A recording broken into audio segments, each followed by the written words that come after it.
और इस छोटे से ब्रेक के बाद क्रिएटर्स कॉर्नर में आप सभी का एक बार फिर से स्वागत है। आज जब दुनिया के कई बड़े देश धीमी आर्थिक ग्रोथ और बढ़ती महंगाई से जूझ रहे हैं, तो ऐसे समय में भारत की अर्थव्यवस्था मजबूती के साथ आगे बढ़ रही है।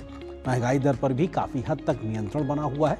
इसकी एक बड़ी वजह है भारत का लगातार बढ़ता हुआ निर्यात। आज भारत सिर्फ अपने देश की जरूरतों को पूरा करने तक सीमित नहीं, बल्कि दुनिया के लिए भी बड़े पैमाने पर उत्पादन कर रहा है। मेक इन इंडिया की ताकत अब वैश्विक बाजारों में साफ दिखाई पड़ रही है और भारतीय उत्पादों की मांग लगातार बढ़ती जा रही है। इसी दिलचस्प और प्रेरक कहानी को सोशल मीडिया इन्फ्लुएंसर अनुराग अपने इस वीडियो में विस्तार से समझा रहे हैं। दोस्तों, आज मैं आपको भारत की अर्थव्यवस्था की एक ऐसी कहानी बताने वाला हूं जो सुनकर सच में अच्छा लगेगा।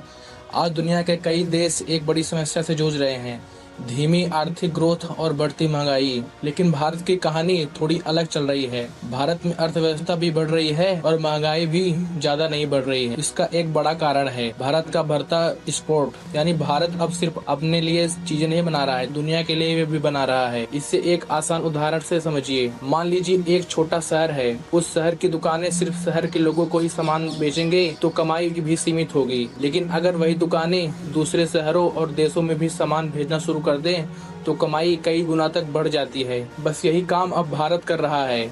आज भारत से दुनिया के कई देशों में मोबाइल फोन, गाड़ियां, इलेक्ट्रॉनिक्स, दवाई और सॉफ्टवेयर सेवाएं जा रही हैं।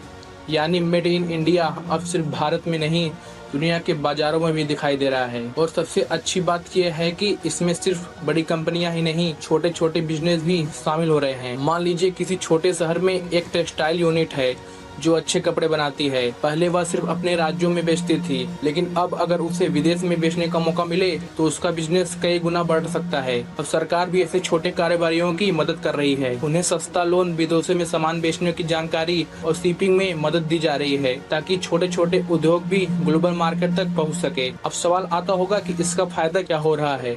जब भारत ज्यादा सामान विदेश भेजता है तो देश में पैसा आता है।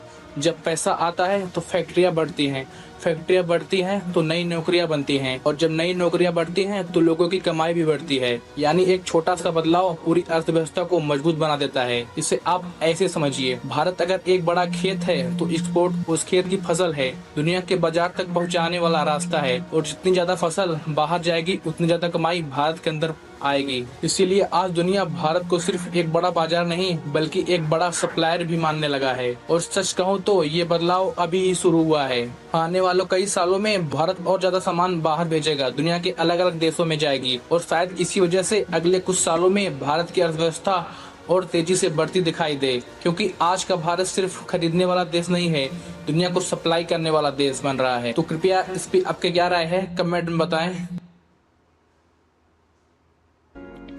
धरती आबा के